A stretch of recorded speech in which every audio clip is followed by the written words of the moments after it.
ചാള പൊരിക്കാനുണ്ട് ടീമേ. ഒരു 3/4 കിലോ ചാള മേടിച്ച്. അപ്പോൾ ഒരു 4-5 വറുക്കാനെടുത്ത്.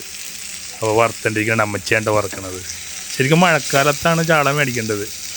പിന്നെ ഞാൻ എന്തെങ്കിലും മേടിക്കേണ്ടതെന്ന് ഓർത്തിട്ട് ഞാൻ ചാളയാണ് ഇന്ന് കറക്കി മേടിച്ചേട്ടാ. വെളിച്ചെണ്ണയിലാണ് പൊരിക്കുന്നത്. അപ്പം അമ്മച്ചിക്ക് ഇതൊക്കെ നിസ്സാരമുള്ളൂ. എനിക്കിത്തിരി കരിഞ്ഞിരിക്കുന്നത് പോലെ. അപ്പോൾ ബിസ്ക്കറ്റ് പോലെ കടിച്ച് കഴിഞ്ഞണം. ചാള നല്ല കാൽസ്യമുള്ള മീനാണ്.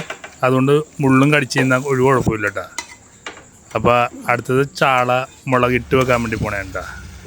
ഒരുപാട് തവണ കാണിച്ചിട്ടുണ്ട് മുളകിട്ട് വെക്കണം തിളപ്പിക്കണേക്ക്. അതുകൊണ്ടാണ് ഞങ്ങൾ കറി വെക്കുന്നത് കാണിക്കാത്തത്. അപ്പോൾ പകുതി ചാള വറുക്കാനെടുത്ത് ഉച്ചക്കാരങ്ങനെയാണ്. പകുതി വറുക്കാനെടുക്കും, പകുതി കറി വെക്കാനോ അല്ലെങ്കിൽ മുളകിട്ട് വെക്കാനോ തിളപ്പിക്കാനൊക്കെ എടുക്കും. വറുത്തതുമായി കറിയുമായി. അപ്പോൾ അധികം ചാറൊന്നും വെക്കുന്നില്ല കേട്ടോ. ചാറ് നീട്ടി വെക്കണം തിളപ്പിക്കണതിലാണ്. ഇപ്പോൾ നമ്മൾ മുളകിട്ട് വെക്കുന്നതെന്ന് പറയും. അതിന് അധികം ചാറ് വെക്കാറില്ല. ഇത് മീൻമുട്ട ഉണ്ട് ടീമേ. ചാള മേടിച്ചങ്ങോട്ട് നടന്നപ്പോഴേ മീൻമുട്ട ഇരിക്കണം അവിടെ. അപ്പോൾ 1 കിലോ മീൻമുട്ട അങ്ങോട്ട് മേടിച്ചേക്കണേണ്. അപ്പോൾ താറാമുട്ട വറുക്കുന്ന പോലെ നമുക്ക് മീൻമുട്ട വറുത്ത് തരാമെന്നുണ്ട്. മിക്സിയിട്ടാണ് ഇത് അടിക്കുന്നത്. അല്ലാതെ മീൻമുട്ട പല രീതിയിൽ നമുക്ക് കുക്ക് ചെയ്തെടുക്കാം കേട്ടോ. ഫ്രൈ ചെയ്തൊക്കെ എടുക്കാം. ഇതൊരു വെറൈറ്റിയാണ്. അപ്പോൾ താറാമുട്ടയിൽ എന്തൊക്കെ ചേർക്കണം അതുപോലെയാണ് അമ്മച്ചി ഇത് വറുക്കാൻ വേണ്ടി പോണേ കേട്ടോ. മസാലയൊക്കെ ഇട്ടിട്ട് മിക്സിയിലൊക്കെ ഒന്ന് കറക്കിയെടുത്ത് ഒരു പരീക്ഷണമാണ്. നേരത്തെ കഴിച്ച് നോക്കിയിട്ടുണ്ട്. നേരത്തെ കഴിച്ചപ്പോൾ ടേസ്റ്റ് ഉണ്ടായിരുന്നു. മിക്സിയിൽ അടിച്ച് കഴിയുമ്പോൾ ഇതുപോലെ ഇരിക്കും കേട്ടോ. അപ്പോഴത്തേക്ക് നമ്മുടെ ചാള മുളകിട്ടത് റെഡി ആയിട്ടുണ്ട് കേട്ടോ. ഇത് കണ്ടാ കാണുമ്പോൾ തന്നെ അറിയാമല്ലോ കറി അടിപൊളി കറി ആയിരിക്കും. നല്ല പുളിയൊക്കെ ഇട്ടാണ് ഉണ്ടാക്കിയേക്കണേ കേട്ടോ ഇത്. അപ്പോൾ അമ്മച്ചി ചാള വറുത്ത് റെഡിയാക്കി, ചാളക്കറി റെഡിയാക്കി. ചാളക്കറി വെച്ചിട്ടേ ശരിക്കും മൺചട്ടി ആയിരിക്കണം. മൺചട്ടി എന്നിപ്പോൾ ഇല്ല.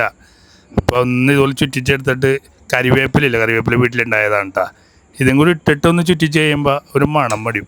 കപ്പയും കുട്ടിയൊക്കെ തിന്നാൽ ഒടുക്കത്തെ ടേസ്റ്റ് ആയിക്കോളെങ്കിൽ ഇത് തണുത്ത ചോറായിരിക്കണം. ചൂട് ചോറും കൂടി കഴിക്കരുത് കേട്ടോ.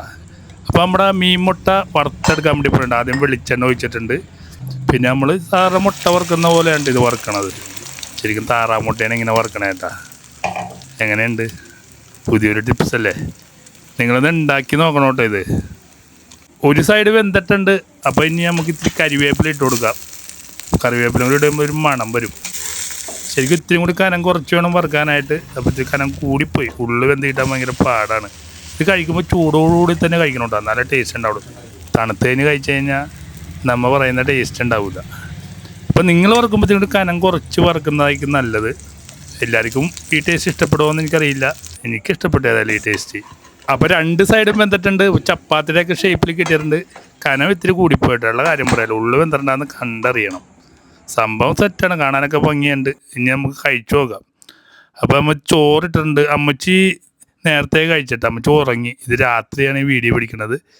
താര എവിടെ പോയെന്ന് എല്ലാവരും കമൻറ്റ് ചെയ്യുന്നുണ്ട്. അപ്പോൾ താര വോട്ടിടാൻ വേണ്ടി താരയുടെ വീട്ടിൽ പോയപ്പോഴാണ് ഈ വീഡിയോ പിടിച്ചതായിട്ടാണ്. കുറച്ച് ദിവസം കണ്ട് അപ്ലോഡ് ചെയ്യണത്. അപ്പോൾ ചാള വറുത്തതുണ്ട്. അപ്പോൾ മീൻമുട്ടയുണ്ട്. പിന്നെ നമ്മുടെ മുളകിട്ട ചാളക്കറിയുണ്ട്. രാത്രിയാണേ. അപ്പോൾ അത്യാവശ്യം സമയമൊക്കെ ആയി. അപ്പോൾ ഞാൻ തന്നെയാണ് കഴിക്കുന്നത്. കല്യാണം കഴിഞ്ഞപ്പോൾ തുടങ്ങി താരയാണ് എനിക്ക് ഇതുപോലെ വിളമ്പിക്ക് തന്നത്. അപ്പം അമ്മച്ചി ഉറങ്ങിക്കഴിഞ്ഞാൽ പതിപോലെ കഴിഞ്ഞാൽ ഞാൻ തന്നെ വിളമ്പി കഴിക്കണം കേട്ടോ. ഒറ്റയ്ക്ക് കഴിക്കാൻ വേണ്ടി സുഖമില്ല കേട്ടോ. അപ്പോൾ താരയും കൂടെ ഉള്ളപ്പോഴാണ് നമുക്കൊരു വൈബുള്ളൂ. എനിക്ക് 4 നേരം ചോറായി കഴിഞ്ഞാൽ അത്ര നല്ലതെന്ന് പറയുന്ന ആളാണ് ഞാൻ. ജനിച്ചപ്പോൾ തുടങ്ങി ചോറാണ് ഏറ്റവും കൂടുതൽ കഴിച്ചേക്കുന്നത്. പലഹാരമൊന്നും എനിക്ക് ഭയങ്കര ഇഷ്ടമൊന്നുമല്ല. ഏത് നാട്ടിൽ പോയാലും ഒരു പിടി ചോറ് കിട്ടുമെന്ന് അന്വേഷിച്ച് കിടക്കും ഞാൻ. കൂടെ ഇത്തിരി മീൻചാറും കൂടെ ഉണ്ടെങ്കിൽ നല്ലത്. വീട്ടിൽ നിന്ന് ഇങ്ങനെ മീൻകറിയും കൂട്ടി ചോറിൽ നിന്നേ വേറെ എവിടെ പോയാലും മീൻകറി എന്തെങ്കിലും വേണം. എന്നാലേ ചോറ് ഇറങ്ങുള്ളൂ. അടിപൊളി ടേസ്റ്റായിരുന്നു കേട്ടോ. മഴയത്തുള്ള ആ ടേസ്റ്റ് ഇല്ല. മീൻമുട്ട ഇത്തിരി പരാജയമായിരുന്നു കേട്ടോ. മീൻമുട്ട വറുത്തപ്പോൾ ഇത്തിരി കനം കുറച്ച് വറുത്ത് വെച്ചിട്ടുണ്ടെങ്കിൽ ഇത്തിരി കൂടി ടേസ്റ്റ് കൂടിയാനെ. അപ്പോൾ ചാളക്ക് ചില സമയത്തൊക്കെ മുട്ട ഉണ്ടാവും. ചാളക്ക് മുട്ടയില്ലാത്ത ചാളയുണ്ട. ചാളക്ക് മുട്ടയില്ലെങ്കിൽ എന്താണ് മീൻമുട്ട വെച്ച് അഡ്ജസ്റ്റ് ചെയ്ത് ഞാൻ. സംഭവം അടിപൊളിയാണ് കേട്ടോ. ഞാൻ കഴിക്കണാണ്ട് കൊതിക്കൊന്നും വേണ്ട കേട്ടോ. നിങ്ങളൊരു 1 കിലോ 1/2 കിലോ ചാളയൊക്കെ മേടിച്ചിട്ട് വറുത്തും കറി വെച്ചൊക്കെ കഴിക്കുക. നമ്മുടെ ആഗ്രഹങ്ങൾ നമ്മൾ തന്നെ തീർക്കുക. ഭക്ഷണത്തിൽ എന്താഗ്രഹം ഉണ്ടെങ്കിലും പൈസ കിട്ടുമ്പോൾ മേടിക്കുക, കഴിക്കുക.